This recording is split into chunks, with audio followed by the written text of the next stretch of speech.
Hello viewers, welcome to Ramajayam channel. சத்தான கருப்பு உளுந்து வடை நினைத்தவுடன் எப்படி செய்யலாம் பார்ப்போம் வாங்க. உடைந்த கருப்பு உளுந்து 3 கப், கருவேப்பிலை சிறிது, சிவப்பு மிளகாய் 4, பெருங்காயத்தூள், மிளகுத்தூள் 1 ஸ்பூன், உப்பு தேவைக்கு. உளுந்தம்பருப்பு, மிளகாய், கருவேப்பிலையை எண்ணெய் விடாமல் வறுத்து மிக்சியில் பொடி செய்யவும். அத்துடன் மிளகுத்தூள், பெருங்காயத்தூள், உப்பு சேர்த்து கொள்ளவும். இதை ஃப்ரிட்ஜில் வைத்து 1 வாரம் பயன்படுத்தலாம்.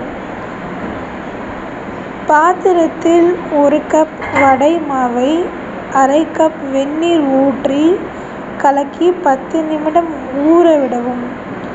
எண்ணெயை காய வைத்து வடைகளை பொரிக்கவும். பெண்களுக்கு கை கால் இடுப்பு வலி குணமாக அடிக்கடி இதை செய்து சாப்பிடலாம். நன்றி.